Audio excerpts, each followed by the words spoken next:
ਦੇ ਪਿੰਡ ਦਾ ਮੂੰਹ ਮੰਦਰਾ ਸਾਰਾ ਬਦਲ ਗਿਆ ਹੈ ਕਿ ਸਾਡੇ ਪਿੰਡਾਂ ਸਾਨੂੰ ਹੁਣ ਵੱਡੇ ਵਡੇਰਿਆਂ ਆਪਾਂ ਨੂੰ ਪਤਾ ਚੱਲਦਾ ਕਿ ਬੜਾ ਇੱਥੇ ਪੁਰਾਣਾ ਸਾਡੇ ਪਿੰਡਾਂ ਵੱਡਾ ਇਤਿਹਾਸ ਜੁੜਿਆ ਹੈ ਜਿਹਦੀ ਖੋਜ ਨਹੀਂ ਹੋ ਸਕੀ, ਅਧੂਰੀ ਰਹਿ ਗਈ ਆ।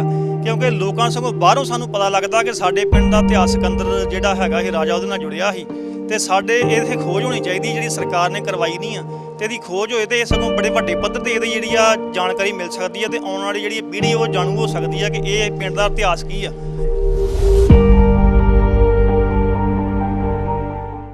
ਸਤਿ ਸ਼੍ਰੀ ਅਕਾਲ ਜੀ, ਤੁਸੀਂ ਦੇਖ ਰਹੇ ਹੋ ਜੀਤ ਵੈਬ ਟੀਵੀ। ਮੈਂ ਹਾਂ ਸੁਰਿੰਦਰਪਾਲ ਸਿੰਘ ਵਰਪਾਲ। ਜਦੋਂ ਅਸੀਂ ਇਤਿਹਾਸ ਦੇ ਪੰਨੇ ਫਰੋਲਦੇ ਹਾਂ ਤਾਂ ਇੱਕ ਚੈਪਟਰ ਅਜਿਹਾ ਆਉਂਦਾ ਹੈ ਜਿਸ ਦੇ ਉੱਪਰ ਵੱਡੇ ਅੱਖਰਾਂ ਦੇ ਵਿੱਚ ਲਿਖਿਆ ਹੁੰਦਾ ਹੈ ਅਲੈਗਜ਼ੈਂਡਰ ਦੀ ਗ੍ਰੇਟ, ਜਿਸ ਨੂੰ ਸਿਕੰਦਰ ਦੇ ਨਾਮ ਨਾਲ ਵੀ ਜਾਣਿਆ ਜਾਂਦਾ ਹੈ। ਕਹਿੰਦੇ ਨੇ ਕਿ ਜਦੋਂ ਉਹ ਘਰੋਂ ਨਿਕਲਿਆ ਸੀ ਤਾਂ ਉਹਨੇ ਇੱਕ ਅਹਿਦ ਕੀਤਾ ਸੀ ਕਿ ਉਹ ਪੂਰੀ ਦੁਨੀਆ ਜਿੱਤ ਕੇ ਫਤਿਹ ਕਰਕੇ ਤੇ ਉਸ ਤੋਂ ਬਾਅਦ ਹੀ ਰੁਖਸਤ ਹੋਵੇਗਾ। ਦੁਨੀਆ ਜਿੱਤੀ ਕਿ ਨਹੀਂ ਜਿੱਤੀ ਇਹ ਵੱਖ-ਵੱਖ ਵਿਚਾਰਾਂ ਨੇ, ਪਰ ਅੱਜ ਅਸੀਂ ਇੱਕ ਅਜਿਹੀ ਜਗ੍ਹਾ ਦੇ ਉੱਪਰ ਪਹੁੰਚੇ ਹਾਂ ਜਿੱਥੇ ਸਿਕੰਦਰ ਪਹੁੰਚਿਆ ਸੀ। ਤਾਂ ਦੱਸਿਆ ਜਾਂਦਾ ਹੈ ਕਿ 3 ਮਹੀਨੇ ਇੱਥੇ ਕਿਲ੍ਹਾਬੰਦੀ ਕਰਨ ਤੋਂ ਬਾਅਦ ਵੀ ਉਹ ਇਸ ਕਿਲ੍ਹੇ ਨੂੰ ਜਿੱਤ ਨਹੀਂ ਸੀ ਸਕਿਆ। ਮੇਰੀ ਮੁਰਾਦ ਹੈ ਉਸ ਪਿੰਡ ਦੀ ਜਿਸ ਦਾ ਨਾਮ ਹੈ ਬੰਡਾਲਾ, ਜ਼ਿਲ੍ਹਾ ਅੰਮ੍ਰਿਤਸਰ ਦੇ ਵਿੱਚ ਇਸ ਵੇਲੇ ਉਹ ਸਥਿਤ ਹੈ। ਅਸੀਂ ਉਸ ਪਿੰਡ ਬਾਰੇ ਗੱਲਬਾਤ ਕਰਾਂਗੇ ਕਿ ਸਿਕੰਦਰ ਇੱਥੇ ਕਿਸ ਤਰੀਕੇ ਨਾਲ ਪਹੁੰਚਿਆ ਸੀ, ਕਿਉਂ ਇਸ ਕਿਲ੍ਹੇ ਨੂੰ ਫਤਿਹ ਨਹੀਂ ਕਰ ਸਕਿਆ ਤੇ ਹੋਰ ਕੀ ਕਾਰਨ ਸਨ। ਇਸ ਵੇਲੇ ਸਾਡੇ ਨਾਲ ਨੇ ਉੱਘੇ ਦਾਰਸ਼ਨਿਕ ਪੰਜਾਬੀ ਦੇ ਰਾਈਟਰ ਦੇਵਦਰਦ ਜੀ, ਜੋ ਕਿ ਇਤਿਹਾਸ ਬਾਰੇ ਵੀ ਕਾਫੀ ਜਾਣਕਾਰੀ ਰੱਖਦੇ ਨੇ। ਦੇਵਦਰ ਸਾਹਿਬ, ਬਹੁਤ ਬਹੁਤ ਸਵਾਗਤ ਤੁਹਾਡਾ। ਸ਼ੁਕਰੀਆ ਵਰਪਾਲ ਸਾਹਿਬ। ਔਰ ਅਜੀਤ ਵੈਬ ਟੀਵੀ ਨਾਲ ਜੁੜੇ ਸਾਰੇ ਸਰੋਤਿਆਂ ਨੂੰ ਪਿਆਰ ਭਰੀ ਸਤਿ ਸ਼੍ਰੀ ਅਕਾਲ। ਅੱਜ ਅਸੀਂ ਉਸ ਪਿੰਡ ਦੇ ਵਿੱਚ ਖੜ੍ਹੇ ਹਾਂ ਜਿਸ ਪਿੰਡ ਦਾ ਨਾਮ ਵਿਸ਼ਵ ਦੇ ਵਿੱਚ ਵਿਸ਼ੇਸ਼ ਤੌਰ 'ਤੇ ਲਿਆ ਜਾਂਦਾ ਹੈ, ਕਿਉਂਕਿ ਸਿਕੰਦਰ ਮਹਾਨ ਜਦੋਂ ਯੂਨਾਨ ਦੇ ਵਿੱਚੋਂ ਤੁਰਿਆ ਸੀ ਤੇ ਉਹਦਾ ਇੱਕ ਸੰਕਲਪ ਸੀ ਕਿ ਮੈਂ ਪੂਰੀ ਦੁਨੀਆ ਨੂੰ ਫਤਿਹ ਕਰਨਾ ਹੈ, ਲੇਕਿਨ ਬਿਆਸ ਦਰਿਆ ਉਹ ਕ੍ਰਾਸ ਨਹੀਂ ਸੀ ਕਰ ਸਕਿਆ। ਇਹ ਪਿੰਡ ਬਿਆਸ ਦਰਿਆ ਦੇ ਮੁਹਾਣੇ ਦੇ ਉੱਤੇ ਖੜਾ ਹੈ। ਇਹ ਉਹ ਪਿੰਡ ਹੈ ਕਿ ਜਿੱਥੇ ਸਿਕੰਦਰ ਨੇ ਕੱਠ ਜਨਪਦ ਦੇ ਕਿਲ੍ਹੇ ਨੂੰ ਫਤਿਹ ਕਰਨ ਵਾਸਤੇ 3 ਮਹੀਨੇ ਘੇਰਾ ਪਾ ਕੇ ਰੱਖਿਆ, ਲੇਕਿਨ ਇੱਥੋਂ ਦੇ ਜਿਹੜੇ ਬਹਾਦਰ ਲੋਕ ਸੀਗੇ ਇੱਥੋਂ ਦੇ ਉਹ ਸਾਰੇ ਇਕੱਠੇ ਹੋ ਗਏ। ਜਿਹੜੇ ਛੋਟੇ ਛੋਟੇ ਜਨਪਦ ਸੀਗੇ ਉਸ ਵੇਲੇ ਕੁਨਿੰਦਾ ਸੀਗੀ, ਉਸ ਵੇਲੇ ਸਾਡੇ ਯੋਧਾਂ ਸੀਗੇ, ਉਸ ਵੇਲੇ ਕੱਠ ਜਨਪਦ ਸੀਗਾ ਤੇ ਇਹ ਸਾਰੇ ਲੋਕ ਜਦੋਂ ਮੱਲ ਸੀ, ਕਸ਼ੂਦਰਕ ਸੀ, ਉਹ ਇਕੱਠੇ ਹੋ ਗਏ ਇਸ ਦੁਰਗ ਦੇ ਵਿੱਚ। ਇਹ ਸਾਰਾ ਪਿੰਡ ਇੱਕ ਬਹੁਤ ਵੱਡੇ ਕਿਲ੍ਹੇ ਦੇ ਉੱਤੇ ਤਾਮੀਰ ਹੈ, ਕਿਉਂਕਿ ਤੁਸੀਂ ਦੇਖੋਗੇ ਕਿ ਬੜੇ ਉੱਚੇ ਥੇਹ ਦੇ ਉੱਤੇ ਇਹ ਪਿੰਡ ਵਸਿਆ ਹੋਇਆ। ਇਹਦੇ ਨੀਚੇ ਇੱਕ ਸੱਭਿਅਤਾ ਵਸੀ ਹੋਈ ਹੈ ਜਿਹਨੂੰ ਸਾਡਾ ਆਰਕੀਓਲੋਜੀ ਵਿਭਾਗ ਜਦੋਂ ਚਾਹੇਗਾ ਇੱਕ ਕਿਲ੍ਹੇ ਦੇ ਰੂਪ ਵਿੱਚ ਜਦੋਂ ਮਰਜ਼ੀ ਇਹਦੇ ਨੀਚੇ ਤੋਂ ਕੱਢ ਸਕਦਾ ਹੈ। ਲੇਕਿਨ ਇਹਦੀ ਇੰਪੋਰਟੈਂਸ ਜਿਹੜੀ ਹੈ, ਤੁਸੀਂ ਕੁਝ ਕਹਿਣ ਲੱਗੇ ਸੀ ਪਹਿਲਾਂ, ਤੁਸੀਂ ਉਹ ਮੈਂ ਇਹ ਸਵਾਲ ਕਰਨ ਲੱਗਾ ਸੀ ਕਿ ਇਸ ਪਿੰਡ ਦੇ ਵਿੱਚ ਜਦੋਂ ਅਸੀਂ ਆਉਂਦੇ ਹਾਂ ਤਾਂ ਸਾਨੂੰ ਸ਼ਾਇਦ ਪੁਰਾਤਨ ਜਿਹੜੀਆਂ ਚੀਜ਼ਾਂ ਨੇ ਉਹ ਦਿਖਾਈ ਨਹੀਂ ਦਿੰਦੀਆਂ ਜੋ ਕਿਲ੍ਹੇ ਦੇ ਰੂਪ 'ਚ ਮੌਜੂਦ ਸੀ।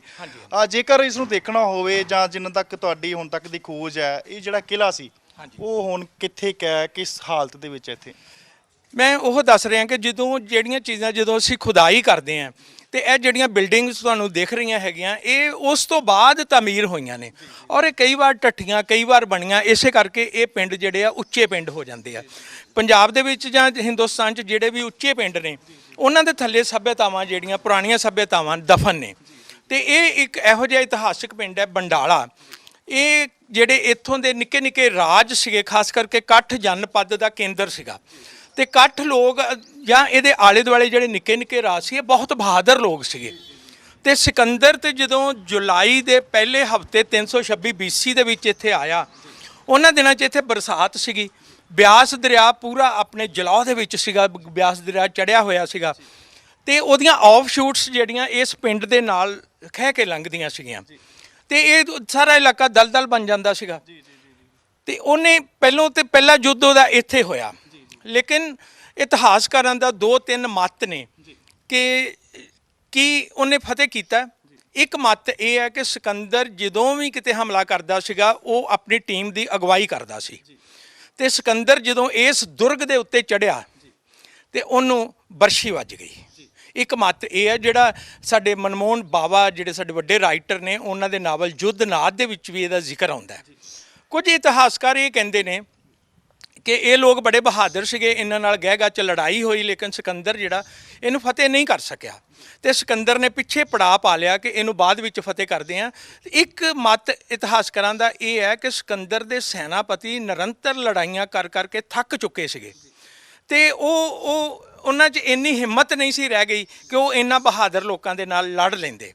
ਤੀਸਰਾ ਇਹ ਮੱਤ ਸੀਗਾ ਕਿ ਉਹਨੂੰ ਮਲੇਰੀਆ ਹੋ ਗਿਆ ਸੀਗਾ ਸਿਕੰਦਰ ਨੂੰ, ਕਿਉਂਕਿ ਜੁਲਾਈ ਦਾ ਪਹਿਲਾ ਮਹੀਨਾ ਸੀਗਾ ਔਰ ਮੱਛਰ ਬਹੁਤ ਜ਼ਿਆਦਾ ਸੀ ਤੇ ਉਹ ਮਲੇਰੀਆ ਤੋਂ ਪੀੜਤ ਸੀਗਾ। ਮੁੱਖ ਦੀ ਗੱਲ ਇਹ ਹੈ ਕਿ ਇੱਥੋਂ ਦੇ ਲੋਕਾਂ ਦੀ ਬਹਾਦਰੀ ਪਹਿਲੋਂ ਵੀ ਉਹਨਾਂ ਦੀ ਬਹਾਦਰੀ ਦਾ ਸਿੱਕਾ ਲੋਕਾਂ ਨੇ ਮਨਵਾਇਆ ਤੇ ਅੱਜ ਵੀ ਇੱਥੋਂ ਦੇ ਲੋਕ ਬਹੁਤ ਬਹਾਦਰ ਨੇ, ਕਿਉਂਕਿ ਮਾਝਾ ਸਾਡਾ ਏਰੀਆ ਹੈਗਾ। ਮਾਝਾ ਜਿਹੜਾ ਪੰਜਾਬ ਦੇ ਵਿੱਚ ਵਿਲੱਖਣ ਤੌਰ ਤੇ ਗਿਣਿਆ ਜਾਂਦਾ। ਲੇਕਿਨ ਜਦੋਂ ਸਿਕੰਦਰ ਨੇ 3 ਮਹੀਨੇ ਆਲੇ ਦੁਆਲੇ ਆਪਣੇ ਘੇਰਾ ਪਾ ਕੇ ਇਸ ਕਿਲੇ ਨੂੰ ਰੱਖਿਆ ਤੇ ਫਿਰ 3 ਮਹੀਨੇ ਬਾਅਦ ਜਦੋਂ ਹਮਲਾ ਕੀਤਾ ਤੇ ਇਸ ਪੂਰੇ ਦੁਰਗ ਦੇ ਵਿੱਚ ਕੋਈ ਬੰਦਾ ਨਹੀਂ ਸੀ ਹੈਗਾ।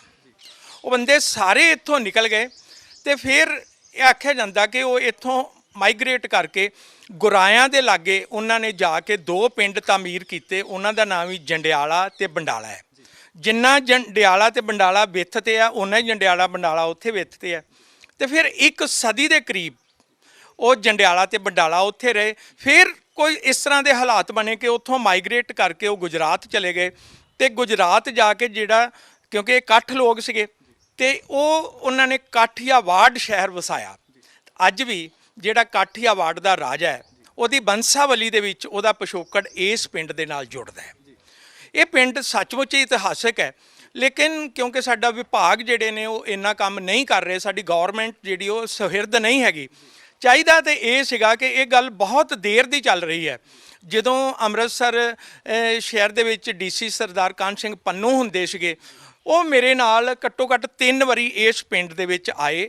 ਅਸੀਂ ਸਰਵੇਖਣ ਕੀਤਾ, ਵਿਭਾਗ ਦੇ ਮੈਂਬਰ ਬੁਲਾਏ, ਟੀਮ ਬੁਲਾਈ ਪੂਰੀ, ਉਹਨਾਂ ਨੇ ਸਰਵੇ ਕੀਤਾ ਔਰ ਕੰਵਰ ਵਿਜੇ ਪ੍ਰਤਾਪ ਹੋਣੀ, ਕਿਉਂਕਿ ਉਹ ਖੁਦ MA ਇਨ ਆਰਕੀਓਲੋਜੀ ਨੇ, ਉਹ 2 ਵਾਰ ਮੇਰੇ ਨਾਲ ਇਸ ਪਿੰਡ ਦੇ ਵਿੱਚ ਆਏ, ਸਾਰਾ ਸਰਵੇਖਣ ਕੀਤਾ। ਲੇਕਿਨ ਜਦੋਂ ਵੀ ਅਸੀਂ ਇਸ ਪਿੰਡ ਦੇ ਵਿੱਚ ਆਉਂਦੇ ਹਾਂ, ਪੁਰਾਣੀਆਂ ਬਿਲਡਿੰਗਾਂ ਟੱਟ ਚੁੱਕੀਆਂ ਹੁੰਦੀਆਂ, ਨਵੀਆਂ ਹੋਰ ਤਾਮੀਰ ਹੋ ਰਹੀਆਂ ਹੁੰਦੀਆਂ ਨੇ ਤੇ ਇਸ ਸਾਰੇ ਕੁਛ ਦੇ ਵਿੱਚ ਜੋ ਸਾਨੂੰ ਇੱਥੋਂ ਮਿਲਣਾ ਚਾਹੀਦਾ ਸੀਗਾ ਉਹ ਥੱਲੇ ਦੱਬ ਜਾਂਦਾ ਹੈ।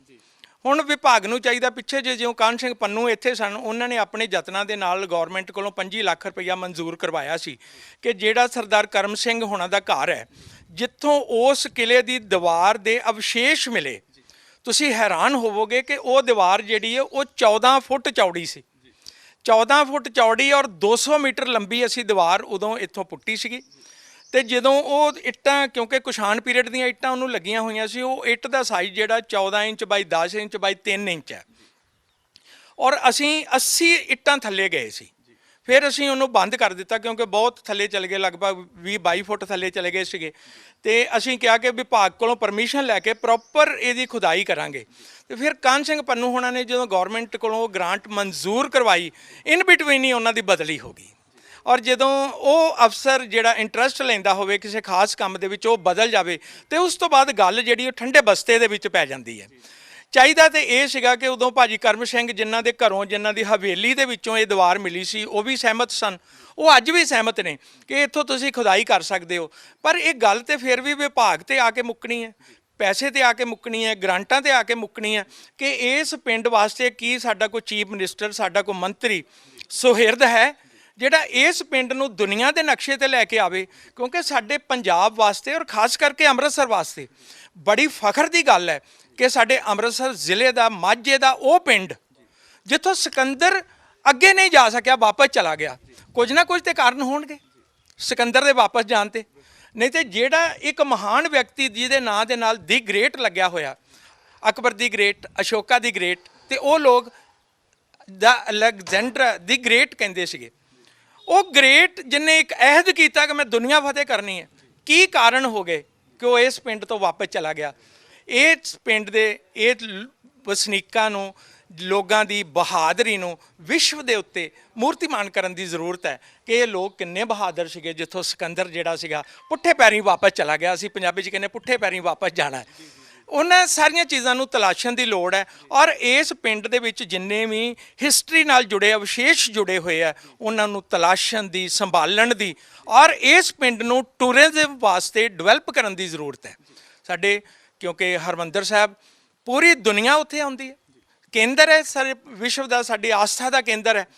ਤੇ ਕਿੰਨਾ ਵਧੀਆ ਹੋਵੇ ਜਿਸ ਤਰ੍ਹਾਂ ਇਹ ਪਿੰਡ ਨੂੰ ਅਸੀਂ ਟੂਰਿਜ਼ਮ ਵਾਸਤੇ ਡਿਵੈਲਪ ਕਰਕੇ ਤੇ ਇਸ ਪਿੰਡ ਨੂੰ ਦੁਨੀਆ ਦੇ ਨਕਸ਼ੇ ਉੱਤੇ ਲਿਆ ਸਕੀਏ ਔਰ ਦੁਨੀਆ ਨੂੰ ਆਪਣੇ ਇਤਿਹਾਸ ਤੋਂ ਜਾਣੂ ਕਰਵਾ ਸਕੀਏ ਕਿ ਸਾਡਾ ਇਤਿਹਾਸ ਇੰਨਾ ਗੌਰਵਮਈ ਹੈ ਕਿ ਜਿੱਥੋਂ ਸਿਕੰਦਰ ਮਹਾਨ ਵੀ ਵਾਪਸ ਚਲਾ ਗਿਆ। ਇਹ ਜਦੋਂ ਸਿਕੰਦਰ ਇੱਥੋਂ ਵਾਪਸ ਜਾਂਦਾ, ਜਿਹੜੇ ਇੱਥੇ ਲੋਕ ਸੀ ਇਕੱਠੇ ਹੋਏ ਸੀ ਉਹਦਾ ਮੁਕਾਬਲਾ ਕਰਨ ਦੇ ਲਈ, ਉਹ ਲੋਕ ਫਿਰ ਇੱਥੋਂ ਕਿਸ ਤਰੀਕੇ ਨਾਲ ਨਿਕਲੇ ਸੀ?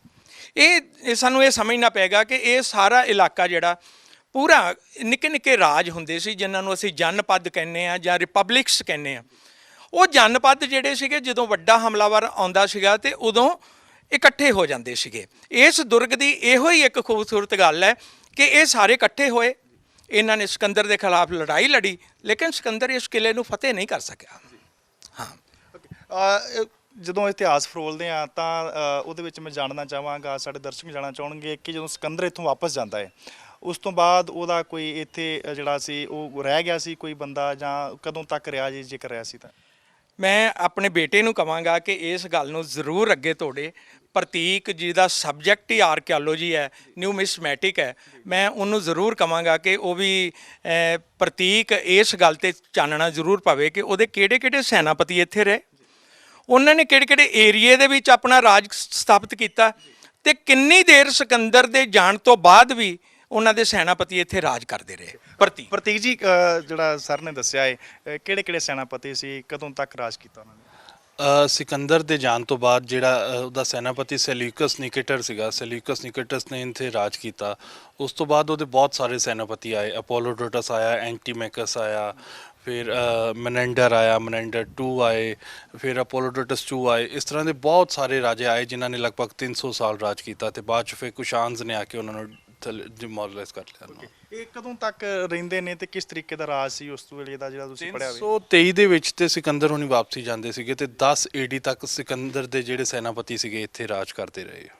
ਹਿੰਦੂ ਕੁਸ਼ ਵਾਲਾ ਏਰੀਆ ਜਿਹੜਾ ਸੀਗਾ, ਕਾਬੁਲ ਤੋਂ ਲੈ ਕੇ ਪੰਜਾਬ ਸਾਰਾ, ਇੱਥੋਂ ਤੱਕ ਇਹਨਾਂ ਨੇ ਰਾਜ ਕੀਤਾ। ਉੱਪਰ ਕਸ਼ਮੀਰ ਫਿਰ ਚਲੇ ਗਏ ਦੁਬਾਰਾ ਫਿਰ ਉੱਥੇ ਰਾਜ ਕਰਨ ਵਾਸਤੇ। ਸਰ, ਜਦੋਂ ਇੱਥੋਂ ਵਾਪਸ ਜਾਂਦਾ ਹੈ ਸਿਕੰਦਰ, ਹੋਰ ਵੀ ਇਤਿਹਾਸ ਚਾਹੁੰਦਾ ਕਿ ਇਸ ਤੋਂ ਅੱਗੇ ਵੀ ਕਦੀ ਗਿਆ ਹੈ ਕਿ ਜਾਂ ਇੱਥੋਂ ਵਾਪਸ ਚਲਾ ਜਾਂਦਾ? ਉਹਨੇ ਬਿਆਸ ਦਰਿਆ ਨਹੀਂ ਪਾਰ ਕੀਤਾ। ਮੈਂ ਫਿਰ ਇੱਕ ਵਾਰੀ ਦੁਹਰਾਉਣਾ ਇਸ ਗੱਲ ਨੂੰ ਕਿ ਬਿਆਸ ਬਹੁਤ ਵੱਡਾ ਦਰਿਆ ਸੀ। ਅੱਜ ਤੇ ਪਿੱਛੇ ਡੈਮ ਬਣ ਗਏ, ਪਾਣੀ ਨੂੰ ਅਸੀਂ ਕੰਟਰੋਲ ਕਰ ਲਿਆ। ਪਹਿਲਾਂ ਕੰਟਰੋਲ ਵਾਲਾ ਕੋਈ ਕੰਮ ਨਹੀਂ ਸੀ, ਔਰ ਜਦੋਂ ਹੜ੍ਹ ਆਉਂਦੇ ਸੀ ਤੇ ਦਰਿਆ ਜਿਹੜਾ ਆਪਣੇ ਹੱਦ ਬੰਨੇ ਟੱਪ ਕੇ ਉਹਦੀਆਂ ਆਫਸ਼ੂਟਸ ਬਣ ਜਾਂਦੀਆਂ ਸੀ, ਫੈਲ ਜਾਂਦਾ ਸੀ 10-10 20-20 ਕਿਲੋਮੀਟਰ। ਤੁਸੀਂ ਜਾਣਦੇ ਹੋਵੋਗੇ ਕਪੂਰਥਲਾ ਹੁਣ ਵਸਿਆ, ਉਹ ਸਾਰਾ ਸੇਮ ਦਾ ਕੇਂਦਰ ਹੈ, ਉੱਥੇ ਸੇਮ ਹੀ ਰਹੀ, ਕਪੂਰਥਲਾ ਵਸਿਆ ਹੀ ਨਹੀਂ। ਔਰ ਉਸੇ ਤਰ੍ਹਾਂ ਹੀ ਬਿਆਸ ਦਰਿਆ ਦਾ ਇੱਧਰਲਾ ਹਿੱਸਾ ਜਿਹੜਾ ਸੀਗਾ ਉੱਥੇ ਪਾਣੀ ਚੜ੍ਹ ਜਾਂਦਾ ਸੀ। ਤੁਸੀਂ ਇਸ ਪਿੰਡ ਦੀ ਵੀ ਉੱਪਰਲੀ ਸਾਈਡ ਤੋਂ ਤੁਸੀਂ ਦੇਖੋਗੇ ਸਾਰਾ ਕਿ ਇਹ ਸਾਰਾ ਦਰਿਆ ਦਾ ਵਹਿਣ ਸੀਗਾ, ਜਿੱਥੋਂ ਦਰਿਆ ਵਗਦਾ ਰਿਹਾ। ਔਰ ਸਾਨੂੰ ਤਾਂ ਇਹ ਸੀਗਾ ਕਿ ਜਿਹੜੇ ਦਰਿਆ ਤੋਂ ਇੱਧਰਲੇ ਲੋਕ ਸੀਗੇ ਉਹ ਦਰਿਆ ਤੋਂ ਪਰਲੇ ਪਾਸੇ ਰਿਸ਼ਤੇ ਨਹੀਂ ਸੀ ਕਰਦੇ। ਇਹ ਤਾਂ ਹੁਣ ਹੀ ਪਿਛਲੇ 25-30-50 ਸਾਲ ਤੋਂ ਰਿਸ਼ਤੇ ਹੋਣ ਲੱਗੇ ਆ। 50 ਸਾਲ ਪਹਿਲਾਂ ਤੱਕ ਸਾਡੇ ਇੱਧਰਲੇ ਲੋਕ ਉੱਧਰ ਰਿਸ਼ਤੇ ਨਹੀਂ ਸੀ ਕਰਦੇ, ਕਪੂਰਥਲੇ ਵਾਲੇ ਸਾਡੇ ਇੱਥੇ ਰਿਸ਼ਤੇ ਨਹੀਂ ਸੀ ਕਰਦੇ। ਔਰ ਇਹ ਮਿੱਥ ਕਿੰਨੀ ਦੇਰ ਰਹੀ ਕਿ ਕਪੂਰਥਲੇ ਵਾਲੇ ਮਾਝੇ 'ਚ ਰਿਸ਼ਤਾ ਨਹੀਂ ਸੀ ਕਰਦੇ। ਉਹ ਕਹਿੰਦੇ ਸੀ ਉਹ ਲੋਕ ਬਹੁਤ ਜਿਹੜੇ ਖਤਰਨਾਕ ਨੇ। ਇਹ ਉਸ ਬਹਾਦਰੀ ਦੇ ਵਿੱਚੋਂ ਨਿਕਲੀ ਹੋਈ ਗੱਲ ਹੈ। ਇਹ ਸਾਡੇ ਡਰਾਬੈਕ ਨਹੀਂ ਹੈਗੀ ਕਿ ਅਸੀਂ ਖਤਰਨਾਕ ਹੈ, ਇਸ ਗੱਲ ਦਾ ਪ੍ਰਮਾਣ ਹੈ ਕਿ ਇੱਥੋਂ ਦੇ ਵਸਨੀਕ ਜਿਹੜੇ ਉਹ ਬਹੁਤ ਬਹਾਦਰ ਨੇ, ਹਰ ਲੜਾਈ ਦਾ ਟਾਕਰਾ ਕਰਦੇ ਰਹੇ।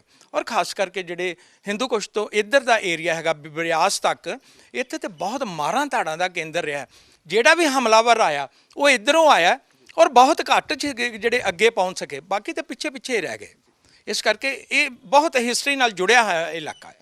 ਦਰਅਸਲ ਅਸੀਂ ਹੁਣ ਇੱਥੇ ਪਹੁੰਚੇ ਹੋਏ ਆ, ਇੱਥੇ ਪਹੁੰਚਣ ਦਾ ਕੀ ਕਾਰਨ ਹੈ? ਇੱਥੇ ਕਿਉਂ ਤੁਸੀਂ ਲੈ ਕੇ ਆਏ ਹੋ? ਕੀ ਖਾਸ ਕੀ ਇੱਥੇ ਇਸ ਪਿੰਡ ਦੇ ਵਿੱਚ? ਮੈਂ ਤੁਹਾਨੂੰ ਇਸ ਕਰਕੇ ਲੈ ਕੇ ਆਇਆ ਕਿ ਜਿਹੜਾ ਤੁਸੀਂ ਆ ਤੂੜੀ ਵਾਲਾ ਅੰਦਰ ਦੇਖ ਰਹੇ ਹੋ ਜਾਂ ਸਾਡੀਆਂ ਗਊਆਂ ਵੱਜੀਆਂ ਹੋਈਆਂ ਉਹ ਦੇਖ ਰਹੇ ਹੋ, ਇਹ ਉਹ ਇਤਿਹਾਸਿਕ ਜਗ੍ਹਾ ਹੈ ਜਿਹਦੇ ਥੱਲੇ ਉਹ ਗ੍ਰੇਟ ਦੀਵਾਰ ਹੈ ਜਿਹੜੀ 14 ਫੁੱਟ ਚੌੜੀ ਹੈ।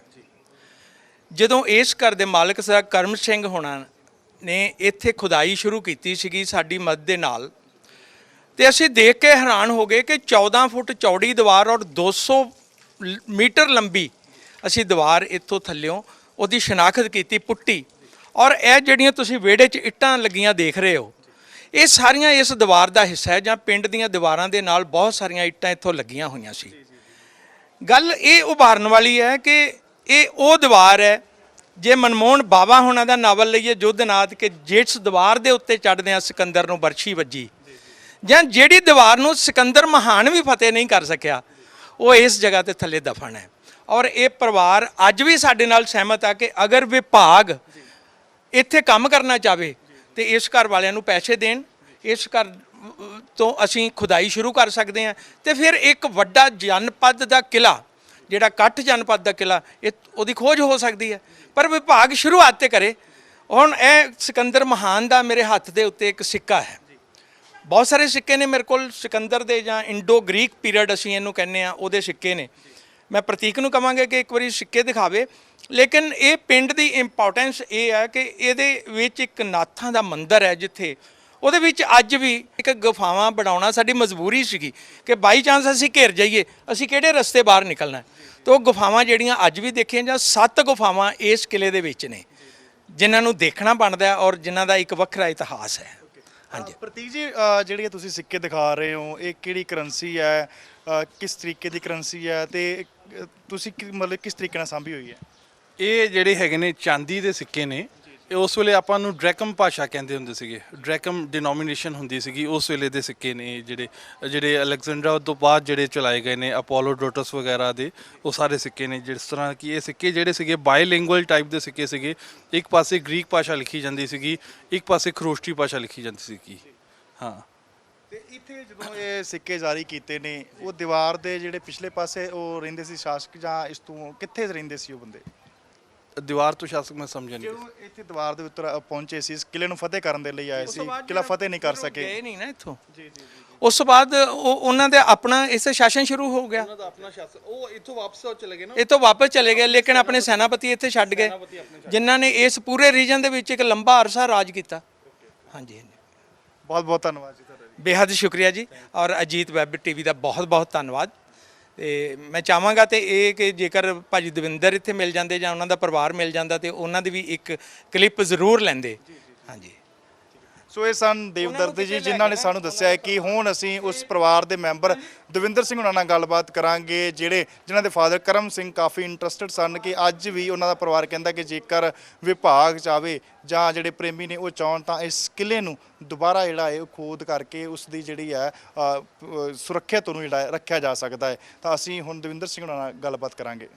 ਨਾਮ ਮੇਰਾ ਦਵਿੰਦਰ ਸਿੰਘ ਜੀ। ਦਵਿੰਦਰ ਜੀ, ਜਿਹੜੀਆਂ ਤੁਹਾਡੇ ਘਰ ਦੇ ਵਿੱਚੋਂ ਕੰਧਾਂ ਨਿਕਲ ਗਈਆਂ ਸੀ, ਉਹ ਫਿਰ ਕਿਸ ਤਰੀਕੇ ਨਾਲ ਤੁਸੀਂ ਵਰਤੋਂ ਕੀਤੀਆਂ ਲੱਗੀਆਂ ਜਾਂ ਅਜੇ ਵੀ ਹੈਗੀਆਂ ਨੇ? ਉਹ ਕੁਝ ਟੁੱਟ ਗਈਆਂ, ਕੁਝ ਤੁਸੀਂ ਆ ਵੇਖ ਲੀਆਂ ਵੀ ਆ ਲੱਗੀਆਂ ਵੀ ਆ, ਕੋਈ ਥੋੜੀਆਂ ਬਾਲੀਆਂ ਰਹਿ ਗਈਆਂ, ਕੋਈ ਟੁੱਟ ਭੱਜ ਗਈਆਂ, ਬਜਰੀ ਬਣ ਗਈ ਥੱਲੇ, ਇਦਾਂ ਪੈ ਪੂ ਗਈਆਂ। ਹਾਂਜੀ, ਜਿਹੜੀਆਂ ਥੋੜੀਆਂ ਬਾਲੀਆਂ ਹੈਗੀਆਂ ਉਹ ਲੱਗੀਆਂ, ਕੁਝ ਇੱਧਰ ਹਵੇਲੀ ਲੱਗੀਆਂ, ਕੁਝ ਉਹ ਘਰ ਲੱਗੀਆਂ। ਤੇ ਬਾਕੀ ਦੀ ਜ਼ਿਆਦੀਆਂ ਟੁੱਟ ਭੱਜ ਗਈਆਂ। ਤੁਹਾਡੇ ਫਾਦਰ ਸਾਹਿਬ, ਉਹਨਾਂ ਦਾ ਕੀ ਨਾਮ ਸੀ? ਉਹ ਵੀ ਕਾਫੀ ਇੰਟਰਸਟਿਡ ਸੀ। ਹਾਂਜੀ, ਉਹਨਾਂ ਦਾ ਨਾਮ ਸਰਦਾਰ ਕਰਮ ਸਿੰਘ ਜੀ। ਹਾਂਜੀ, ਉਹਨਾਂ ਨੇ ਕਾਫੀ ਸਹਿਯੋਗ ਵੀ ਕੀਤਾ ਸੀ ਪ੍ਰਸ਼ਾਸਨ ਦਾ ਕਿ ਹਾਂਜੀ, ਕਿਹਾ ਸੀ ਵੀ ਉਹ ਆਂਦੇ ਵੀ ਅਸੀਂ ਖਤਾਈ ਕਰਨੀ ਚਾਹੀਏ, ਤੇ ਅਸੀਂ ਕਰ ਸਕਦੇ ਹੁੰਦਾ ਕਰ ਲਓ, ਅਸੀਂ ਖਤਾਈ ਕਰਨੀ ਚਾਹੁੰਦੇ ਚਲੋ ਵੀ ਅਸੀਂ ਸਾਨੂੰ ਕੋਈ ਬਾਹਰ ਥਾਂ ਦੇ ਦੇ, ਬਾਹਰ ਮਕਾਨ ਪਾ ਲੈਂਦੇ ਆ। ਤੇ ਬਾਅਦ 'ਚ ਕੀਤੀ ਨਹੀਂ ਆ ਮਕਾਨ, ਫਿਰ ਅਸੀਂ ਬਾਅਦ 'ਚ ਸਾਰਿਆਂ ਪਾਏ ਆ। ਤੇ ਉਦੋਂ ਬਾਅਦ ਨਹੀਂ ਮੁੜ ਕੇ ਖਤਾਈ ਕੀਤੀ, ਉਦੋਂ ਆਂਦੇ ਸੀ ਵੀ ਕਰਨੀ ਆ, ਮੁੜ ਕੇ ਕੀਤੀ ਨਹੀਂ ਕਿਸੇ ਨੇ। ਹੁਣ ਵੀ ਇਹ ਕੰਧਾਂ ਜਿਹੜੀਆਂ ਤੁਹਾਡੇ ਘਰਾਂ ਦੇ ਵਿੱਚ ਥੱਲੇ ਹੀ ਨੇ? ਹਾਂ, ਉਹ ਵੀ ਥੱਲੇ ਹੀ ਹੈ ਜੀ, ਜੋ ਕੁਝ ਹੈਗਾ ਥੱਲੇ ਹੀ ਹੈਗੇ। ਦੀਵਾਰ ਨਿਕਲੀ ਸੀ ਬਹੁਤ ਚੌੜੀ। ਹਾਂਜੀ ਸਾ ਕਰਮ ਸਿੰਘ ਹੋਣਾ ਨੇ ਦੀਵਾਰ ਇੱਥੋਂ ਕੱਢੀ ਸੀਗੀ, ਹਾਂਜੀ। ਜਿਹਦੀਆਂ ਇੱਟਾਂ ਨੀਚੇ ਵੀ ਲੱਗੀਆਂ ਹੋਈਆਂ ਨੇ। ਹਾਂਜੀ ਤੇ ਤੁਹਾਡੇ ਹੁੰਦਿਆਂ ਉਹ ਦੀਵਾਰ ਨਿਕਲੀ ਸੀ? ਹਾਂਜੀ, ਮੈਂ ਕਰਮ ਸਿੰਘ ਦੇ ਘਰ ਵਾਲੀ ਹਾਂ। ਹਾਂਜੀ ਹਾਂਜੀ ਹਾਂਜੀ, ਸਾਡੇ ਹੁੰਦਿਆਂ ਹੀ ਨਿਕਲੀਆਂ ਸੀ। ਹਾਂ ਪਹਿਲਾਂ ਮੁੰਡੇ ਲੱਗੇ ਪੱਧਰਾ ਥਾਂ ਕਰਨ, ਉਧਰ ਮਕਾਨ ਸੀ ਤੇ ਉਧਰੋਂ ਮੁੜ ਕੇ ਇੱਧਰ ਪਾਉਣੇ ਸੀ। ਹਾਂ, ਇੱਧਰ ਪੱਧਰਾ ਥਾਂ ਕਰਨ ਲੱਗੇ, ਪਹਿਲੋਂ ਇੱਕ ਵਾਰ ਨਿਕਲਿਆ, ਮੁੜ ਕੇ ਇਦਾਂ ਨਿਕਲਦੀਆਂ ਫਿਰ 12 ਫੁੱਟ ਚੌੜਾ ਤੇ 12 ਫੁੱਟ ਹੀ ਘੇਰੇ ਦਾ 12 ਫੁੱਟ ਹੋ ਗਿਆ। ਹਾਂ ਹਾਂ, ਫਿਰ ਕੱਢੀ ਗਏ, ਬੜੇ ਦਿਨ ਕੱਢੀ। ਫਿਰ ਇਸ ਤਰ੍ਹਾਂ ਲੋਕ ਆਖੀ ਜਾਣ, ਕੋਈ ਆਖੇ ਪੜ ਮਿਲ ਜਾਂਦਾ ਵਾ, ਬਹਿ ਜਾਂਦੀਆਂ ਵਾ। ਫਿਰ ਅਸੀਂ ਬੰਦ ਕਰਤਾ ਤੇ ਸਭ ਮੇਰੇ ਹੁੰਦੇ ਹੀ ਨਿਕਲਿਆ ਮੈਨੂੰ ਵੀ ਸਭ। ਯਾਦ ਹੈ ਕਿ 80 ਇੱਟਾਂ ਅਸੀਂ ਥੱਲੇ ਗਏ ਸੀਗੇ। ਹਾਂਜੀ 80 ਇੱਟਾਂ ਥੱਲੇ ਪੁੱਟੀਆਂ ਸੀ, ਲੇਕਿਨ ਅਜੇ ਵੀ ਬਹੁਤ ਵੱਡੀ ਦੀਵਾਰ ਜਿਹੜੀ ਉਹ ਨਿਕਲਦੀ ਆ ਰਹੀ ਸੀਗੀ। ਹਾਂਜੀ। ਫਿਰ ਬੰਦ ਕਰ ਦਿੱਤੀ, ਪੂਰ ਦਿੱਤਾ ਸੀ ਉਹ ਸਾਰਾ ਹੀ ਕਿ ਹਾਂਜੀ, ਇਹਨੂੰ ਪੂਰ ਅਸੀਂ ਵੀ ਦੇਈਏ। ਇਦਾਂ 20-22 ਫੁੱਟ ਤੋਂ ਬਾਅਦ ਚਲੇ ਗਿਆ ਇਹ। ਫਿਰ ਅਸੀਂ ਬੰਦ ਕਰਤਾ। ਬੰਦ ਹਾਂਜੀ ਤੇ ਨਿਕਲੀ ਆਉਂਦੀਆਂ ਸੀ ਕਿ ਥੱਲੇ ਨਿਕਲੀ ਆਉਂਦੀਆਂ ਸੀ, ਫਿਰ ਅਸੀਂ ਬਹੁਤ ਰੇਟ ਨਿਕਲਦੀ, ਫਿਰ ਅਸੀਂ ਬੰਦ ਕਰਤਾ। ਤੇ ਮੈਂ ਕੋਲ ਹੀ ਸਾਂ, ਮੈਂ ਉਦੋਂ ਅੱਧਰ ਰਹਿੰਦੇ ਸਾਂ ਤੇ ਇਹ ਵੇਲੀ ਸੀ ਠੀਕ ਹੈ ਜੀ। ਤੇ ਮੈਂ ਕਰਮ ਸਿੰਘ ਦੀ ਵਾਈਫ ਹਾਂ। ਸਾਡੇ ਨਾਲ ਨੇ ਇਸ ਵੇਲੇ ਪਿੰਡ ਦੇ ਵਸਨੀਕ ਸਰਦਾਰ ਅੰਗਰੇਜ਼ ਸਿੰਘ ਜੀ, ਅਸੀਂ ਉਹਨਾਂ ਨਾਲ ਗੱਲਬਾਤ ਕਰਦੇ ਹਾਂ। ਅੰਗਰੇਜ਼ ਸਿੰਘ ਜੀ, ਹੁਣ ਪਿੰਡ ਦਾ ਕੀ ਮੂੰਹ ਮੁਹਾਂਦਰਾ ਹੈ? ਇਹ ਜੀ ਹੁਣ ਦੇ ਪਿੰਡ ਦਾ ਮੂੰਹ ਮੰਦਾ ਸਾਰਾ ਬਦਲ ਗਿਆ ਏ ਕਿ ਸਾਡੇ ਪਿੰਡਾਂ ਸਾਨੂੰ ਹੁਣ ਵੱਡੇ ਵਡੇਰਿਆਂ ਆਪਾਂ ਨੂੰ ਪਤਾ ਚੱਲਦਾ ਕਿ ਬੜਾ ਇੱਥੇ ਪੁਰਾਣਾ ਸਾਡੇ ਪਿੰਡਾਂ ਵੱਡਾ ਇਤਿਹਾਸ ਜੁੜਿਆ ਏ, ਜਿਹਦੀ ਖੋਜ ਨਹੀਂ ਹੋ ਸਕੀ, ਅਧੂਰੀ ਰਹਿ ਗਈ ਆ। ਕਿਉਂਕਿ ਲੋਕਾਂ ਸਗੋਂ ਬਾਹਰੋਂ ਸਾਨੂੰ ਪਤਾ ਲੱਗਦਾ ਕਿ ਸਾਡੇ ਪਿੰਡ ਦਾ ਇਤਿਹਾਸ ਸਿਕੰਦਰ ਜਿਹੜਾ ਹੈਗਾ ਇਹ ਰਾਜਾ ਉਹਦੇ ਨਾਲ ਜੁੜਿਆ ਸੀ ਤੇ ਸਾਡੇ ਇਹਦੇ ਖੋਜ ਹੋਣੀ ਚਾਹੀਦੀ ਜਿਹੜੀ ਸਰਕਾਰ ਨੇ ਕਰਵਾਈ ਨਹੀਂ ਆ ਤੇ ਇਹਦੀ ਖੋਜ ਹੋਏ ਤੇ ਸਗੋਂ ਬੜੇ ਵੱਡੇ ਪੱਧਰ ਤੇ ਇਹਦੀ ਜਿਹੜੀ ਆ ਜਾਣਕਾਰੀ ਮਿਲ ਸਕਦੀ ਹੈ ਤੇ ਆਉਣ ਵਾਲੀ ਜਿਹੜੀ ਪੀੜ੍ਹੀ ਉਹ ਜਾਣੂ ਹੋ ਸਕਦੀ ਹੈ ਕਿ ਇਹ ਪਿੰਡ ਦਾ ਇਤਿਹਾਸ ਕੀ ਆ। Thank you. ਸੋ ਇਹ ਸਨ ਅੰਗਰੇਜ਼ ਸਿੰਘ ਜੀ, ਜਿਨ੍ਹਾਂ ਨੇ ਦੱਸਿਆ ਹੈ ਕਿ ਪਿੰਡ ਬੰਡਾਲਾ ਜ਼ਿਲ੍ਹਾ ਅੰਮ੍ਰਿਤਸਰ ਦੇ ਵਿੱਚ ਇਸ ਵੇਲੇ ਕੁੱਗ ਵਸਦਾ ਪਿੰਡ ਹੈ ਤਾਂ ਉਸ ਪਿੰਡ ਦੇ ਵਿੱਚ ਬਹੁਤ ਵੱਡਾ ਇਤਿਹਾਸ ਜਿਹੜਾ ਦਫਨ ਹੋਇਆ ਹੈ ਜਿਸ ਨੂੰ ਉਜਾਗਰ ਕਰਨ ਦੀ ਲੋੜ ਹੈ, ਕਿਉਂਕਿ ਸਿਕੰਦਰ ਜਿਸ ਦਾ ਦਾਅਵਾ ਕੀਤਾ ਜਾਂਦਾ ਹੈ ਕਿ ਘਰੋਂ ਉਹ ਪੂਰੀ ਦੁਨੀਆ ਨੂੰ ਫਤਿਹ ਕਰਨ ਦੇ ਲਈ ਨਿਕਲਿਆ ਹੋਇਆ ਸੀ, ਪਰ ਇਸ ਇਲਾਕੇ ਦੇ ਵਿੱਚ ਆ ਕੇ ਜਦੋਂ ਉਸ ਦਾ ਵਾਹ ਇੱਥੋਂ ਦੇ ਵਸਨੀਕਾਂ ਦੇ ਨਾਲ ਪਿਆ, ਇੱਥੋਂ ਦੇ ਲੋਕਾਂ ਦੇ ਨਾਲ ਪਿਆ ਤਾਂ ਉਸ ਨੂੰ ਵਾਪਸ ਜਿਹੜਾ ਭੌਂਦੇ ਪੈਰੀ ਮੁੜਨਾ ਪਿਆ। ਆਉਣ ਵਾਲੇ ਦਿਨਾਂ ਦੇ ਵਿੱਚ ਉਮੀਦ ਕਰਦੇ ਨੇ ਇੱਥੋਂ ਦੇ ਲੋਕ ਕਿ ਇਸ ਇਤਿਹਾਸ ਨੂੰ ਸੁਰਜੀਤ ਕਰਨ ਦੇ ਲਈ ਉਪਰਾਲੇ ਜਿਹੜੇ ਨੇ ਉਹ ਕੀਤੇ ਜਾਣੇ ਚਾਹੀਦੇ ਨੇ ਤਾਂ ਜੋ ਐਡਾ ਵੱਡਾ ਇਤਿਹਾਸ ਜੋ ਬੁੱਕਲ ਦੇ ਵਿੱਚ ਇਸ ਵੇਲੇ ਸਮੋਇਆ ਹੋਇਆ ਹੈ ਉਸ ਨੂੰ ਲੋਕਾਂ ਦੇ ਸਾਹਮਣੇ ਪੇਸ਼ ਕੀਤਾ ਜਾ ਸਕੇ ਤੇ ਲੋਕ ਵੀ ਮਾਣ ਮਹਿਸੂਸ ਕਰ ਸਕਣ ਕਿ ਇਸ ਇਲਾਕੇ ਦੇ ਉਸ ਸਿਕੰਦਰ ਨੂੰ ਭੌਂਦੇ ਪੈਰੀ ਵਾਪਸ ਭੇਜਿਆ ਸੀ ਜਿਸ ਨੇ ਇੱਕ ਤਹਈਆ ਕੀਤਾ ਸੀ ਕਿ ਪੂਰੀ ਦੁਨੀਆ ਨੂੰ ਜਿੱਤਿਆ ਜਾ ਸਕੇ। ਰੁਪਿੰਦਰਪਾਲ ਡਿੰਪਲ ਦੇ ਨਾਲ ਸੁਰਿੰਦਰਪਾਲ ਸਿੰਘ ਵਰਪਾਲ, ਅੰਮ੍ਰਿਤਸਰ। ਦੇਸ਼ ਦੁਨੀਆ ਦੀਆਂ ਤਾਜ਼ਾ ਖਬਰਾਂ ਦੇ ਲਈ ਹੁਣੇ ਪਲੇ ਸਟੋਰ ਤੋਂ ਡਾਊਨਲੋਡ ਕਰੋ ਪੰਜਾਬ ਦੀ ਆਵਾਜ਼ ਅਜੀਤ ਨਿਊਜ਼ ਐਪ। ਹੁਣ ਤੁਹਾਡਾ ਆਪਣਾ ਅਜੀਤ ਹਰ ਸੋਸ਼ਲ ਮੀਡੀਆ ਪਲੇਟਫਾਰਮ ਦੇ ਉੱਤੇ ਉਪਲਬਧ ਹੈ। ਫੇਸਬੁੱਕ ਦੇ ਉੱਤੇ ਹੁਣੇ ਲਾਈਕ ਤੇ ਫੋਲੋ ਕਰੋ ਅਜੀਤ ਦਾ ਅਫੀਸ਼ੀਅਲ ਪੇਜ ਡੇਲੀ ਅਜੀਤ ਤੇ ਹਾਂ ਨਾਲ ਹੀ ਦੋਸਤਾਂ ਨੂੰ ਪੇਜ ਲਾਈਕ ਕਰਨ ਦੇ ਲਈ ਇਨਵਾਈਟ ਕਰਨਾ ਨਾ ਭੁੱਲਣਾ। ਇੰਨਾ ਹੀ ਨਹੀਂ, ਹਿੰਦੀ ਦੇ ਵਿੱਚ ਖਬਰਾਂ ਵਾਸਤੇ ਲਾਈਕ ਤੇ ਫੋਲੋ ਕਰੋ ਸਾਡਾ ਫੇਸਬੁੱਕ ਪੇਜ ਅਜੀਤ ਸਮਾਚਾਰ ਹਿੰਦੀ। YouTube ਦੇ ਉੱਤੇ ਵੀਡੀਓ ਖਬਰਾਂ ਦੇਖਣ ਦੇ ਲਈ ਹੁਣੇ ਸਬਸਕ੍ਰਾਈਬ ਕਰੋ ਅਜੀਤ ਦਾ official YouTube channel Ajit web TV. ਤੁਹਾਡਾ ਆਪਣਾ ਅਜੀਤ ਹੁਣ ਟਵਿੱਟਰ ਤੇ ਇੰਸਟਾਗ੍ਰਾਮ ਦੇ ਉੱਤੇ ਵੀ ਉਪਲਬਧ ਹੈ।